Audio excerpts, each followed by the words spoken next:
पलटकर कहता है, नहीं रुक सकते पर क्यों यामिनी? यामिनी युग के सवाल का जवाब देते हुए कहती है, क्योंकि यहाँ पर खतरा है युग बाबू।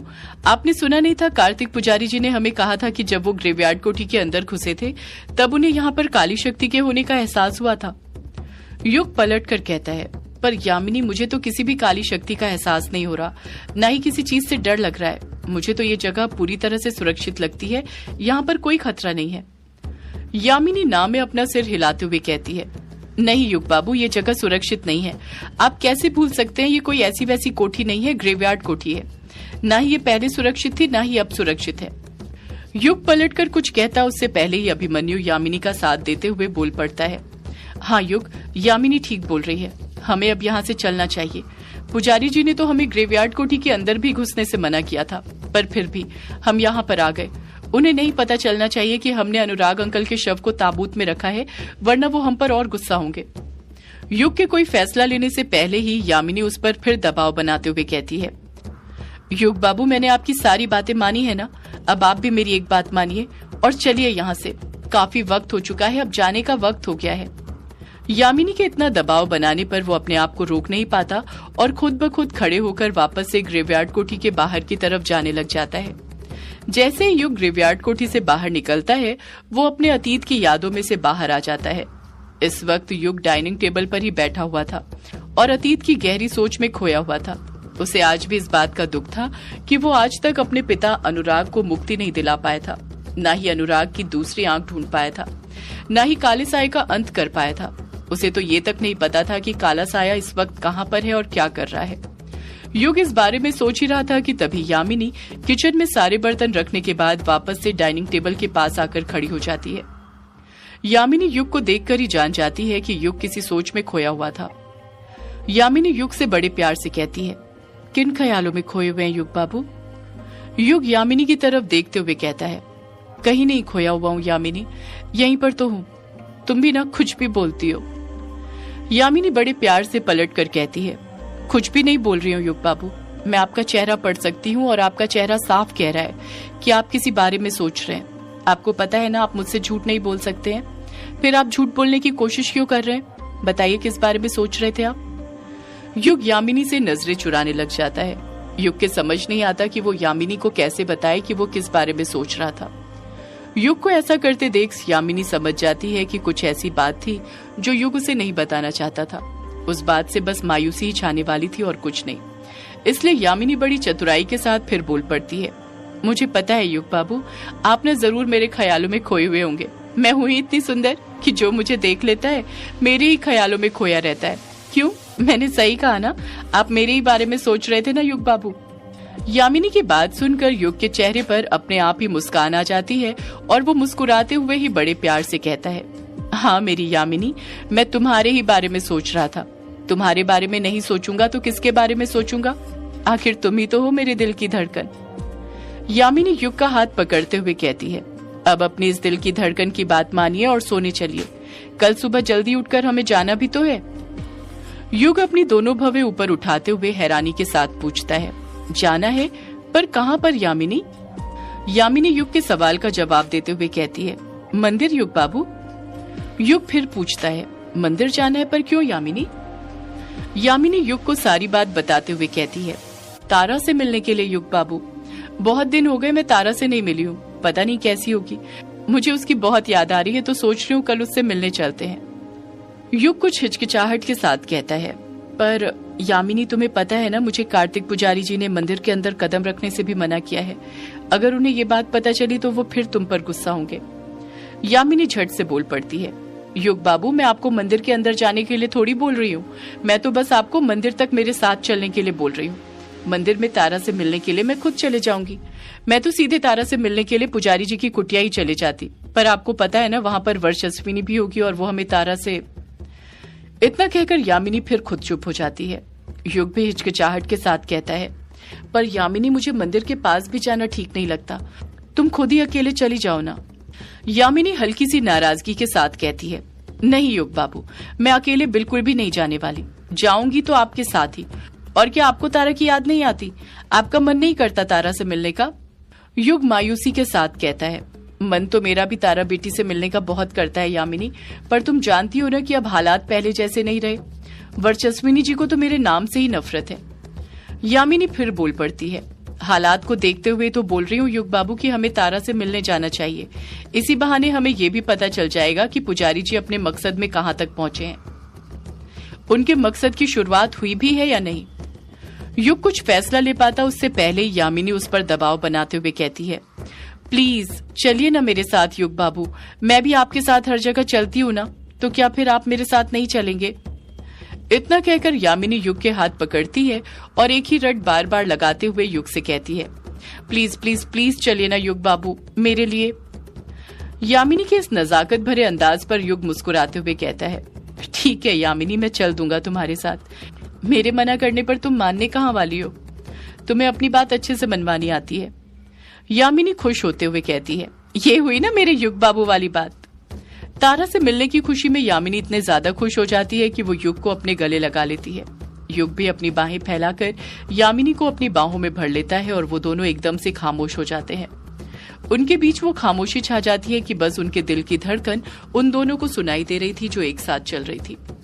काली रात का अंधेरा हर तरफ कायम था। एक बड़े से मैदान में कई सारे नर भेड़िए मरे पड़े हुए थे।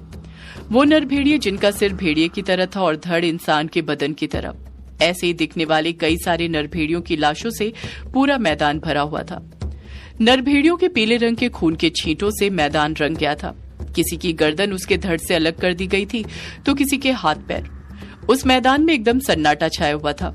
उसी मैदान से सटकर एक बड़ा सा पहाड़ था जो काफी ऊंचा था। उसी पहाड़ की चोटी पर कोई और नहीं बल्कि डायना और काली पोशाक वाला आदमी बैठे हुए थे। वो दोनों एक बड़े से पेड़ से टिककर बैठे हुए थे। उन दोनों की नजरें नीचे मैदान में जो नर भेड़िए मरे पड़े थे उनकी तरफ ही थी। डायना ने अपने हाथ में एक अस्त्र पकड़कर रखा हुआ था तो काली पोशाक वाले आदमी ने अपने हाथ में वज्र। दोनों ही बहुत थके हुए लग रहे थे और उनकी थकान देखकर साफ समझ आ रहा था कि मैदान में नर भेड़ियों का नरसंहार जिसने किया था वो कोई और नहीं बल्कि डायना और काली पोशाक वाला आदमी था। डायना काली पोशाक वाले आदमी से कहती है, मुझे लगता है कि हमसे गलती हो गई। काली पोशाक वाला आदमी डायना से कहता है, गलती हो गई? कैसी गलती डायना? डायना अपने हाथ से मरे हुए नर भेड़ियों की तरफ इशारा करते हुए कहती है, इन नर भेड़ियों को मारने की गलती। ये तो हमसे कह रहे थे कि इन्हें कालगढ़ के बारे में कुछ नहीं पता, पर हमने ही इनकी बात नहीं मानी और इन्हें मारने के लिए इन पर टूट पड़े। काले पोशाक वाला आदमी कहता है, डायना ये नर भेड़िए हैं, अगर हम इन्हें नहीं मारते तो ये हमें मार देते। तुम देख नहीं रही थी ये किस तरह हम पर हावी हो रहे थे। एक और बात, नर भेड़िए कभी सच नहीं उगलते हैं, सारा सच अपने पेट में दबा कर रखते हैं।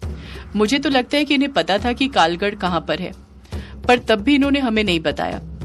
डायना हैरानी के साथ कहती है, हमें नहीं बताया, पर क्यों? काले पोशाक वाला आदमी कहता है, ताकि हम उस काले साए के पास पहुंच न जाए। मुझे तो ये नर भेड़िए उसी काले साए के अनुयायी लगते हैं। तुम्हें दिख नहीं रहा था जब हम इनसे काले साए के बारे में बात कर रहे थे तो इन्हें किस तरह गुस्सा आ रहा था, कैसे इनका खून खौल रहा था। डायना को भी काली पोशाक वाले आदमी की बात ठीक लगती है, इसलिए वो खुद ही बात को बदलते हुए कहती है, तुम्हारा कहना भी ठीक है, पर अब आगे क्या करना है? कालगढ़ के बारे में तो इनसे भी पता नहीं चला। काली पोशाक वाला आदमी कहता है, वही करना है जो इतने दिनों से कर रहे हैं। एक अस्त्र की मदद से देखो और बताओ कि दक्षिण की तरफ और कौन सी जगह है जहां पर काली शक्तियों की उपस्थिति है। हमें वहीं पर जाना है। डायना अपनी भवें ऊपर उठाते हुए कहती है, इस वक्त जाना है? काली पोशाक वाला आदमी कहता है, और नहीं तो क्या डायना, आखिर रात में ही तो काली शक्तियां हावी होती हैं और कालगढ़ का पता भी रात में ही लगाया जा सकता है। काली पोशाक वाला आदमी अपनी जगह पर से उठते हुए कहता है, चलो अब उठो, हमें दूसरी जगह पर पता करने जाना है। इतना कहकर काली पोशाक वाला आदमी खड़ा ही हुआ था कि तभी डायना उसका हाथ पकड़ती है और उसे अपनी तरफ खींचते हुए कहती है, कहाँ जा रहे हो? यहीं पर बैठो मेरे साथ, मैं तो बहुत थक गई हूँ, अब मैं और नहीं लड़ पाऊंगी। डायना ने इतनी जान लगाकर उस काली पोशाक वाले आदमी को अपनी तरफ खींचा था कि उसका बैलेंस बिगड़ गया था और वो भी धड़ाम से नीचे बैठ गया था। काली पोशाक वाला आदमी फिर उठने की कोशिश करता है, पर डायना फिर उसका हाथ पकड़ लेती है और पकड़े रखते हुए कहती है, बैठो यहाँ पर, मैंने कहा ना अब हम कहीं नहीं जा रहे हैं, मैं थक गई हूँ। काली पोशाक वाला आदमी कहता है, पर डायना तुम्हें पता है ना हम रात में ही कालगढ़ ढूंढने निकलते हैं, तुम दिन में आराम कर लेना हमेशा की तरह। डायना पलट कर कहती है, नहीं, आज मैं बहुत ज्यादा थक गई हूँ, बात समझने की कोशिश करो वरना तुम खुद देख रहे हो हम हर रात में 2-3 काली शक्तियों वाली जगहों पर जाते हैं, पर आज मेरे अंदर अब जरा सी भी हिम्मत नहीं है। डायना का चेहरा देखकर काली पोशाक वाले आदमी को भी लगने लग जाता है कि डायना को आराम की सख्त जरूरत थी, इसलिए वो उसकी बात मान जाता है और वहीं पर बैठे रहता है। दोनों ही खामोशी के साथ पहाड़ पर बैठे हुए थे और अब उन्होंने आसमान की तरफ देखना शुरू कर दिया था, जहां पर ढेर सारे तारे नजर आ रहे थे। डायना आसमान को देखते हुए कहती है, आज आसमान कितना सुंदर लग रहा है ना, देखो कितने सारे तारे नजर आ रहे हैं, जैसे ये हमारे लिए ही आए हो। काली पोशाक वाला आदमी खामोश ही बैठा रहता है, डायना से कुछ नहीं कहता है। जब वो कुछ नहीं कहता तो डायना उसे देखकर मुंह बनाने लग जाती है, पर कुछ देर बाद ही हिचकिचाहट के साथ उससे बोल पड़ती है, एक बात पूछूं तुमसे मैं? काली पोशाक वाला आदमी भारी आवाज में कहता है, पूछो।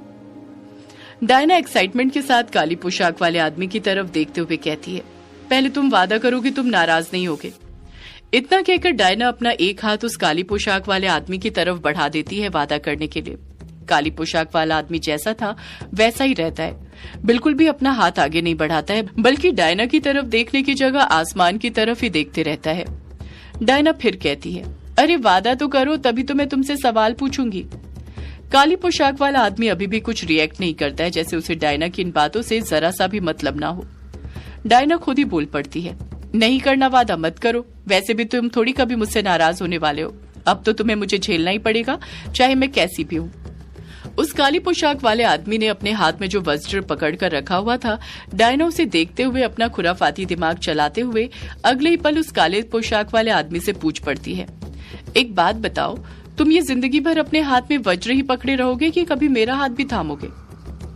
काली पोशाक वाला आदमी हैरानी के साथ कहता है, क्या कहा तुमने डायना? डायना तुरंत अपनी बात बदलते हुए कहती है, मैंने कहा कि तुम जिंदगी में कभी किसी का हाथ थामोगे या नहीं, या बस ये वज्र पकड़कर घूमते रहोगे? जब देखो वज्र पकड़कर घूमते रहते हो, किसी न किसी को मारते रहते हो, तुम्हारा जिंदगी में कुछ और करने का इरादा है भी या नहीं? काली पोशाक वाला आदमी भारी आवाज में कहता है, मेरी जिंदगी का बस एक ही इरादा है, और वो है उस काले साए का अंत। जब तक मैं उसका अंत नहीं कर देता मैं चैन से नहीं बैठने वाला। डायना फिर पूछती है, और फिर अंत करने के बाद क्या करोगे? क्या उसके बाद तुम सबके सामने आओगे? सदियों से है पुरानी ये है यक्षिणी की कहानी। यक्षिणी एक आग है, यक्षिणी तेरा ख्वाब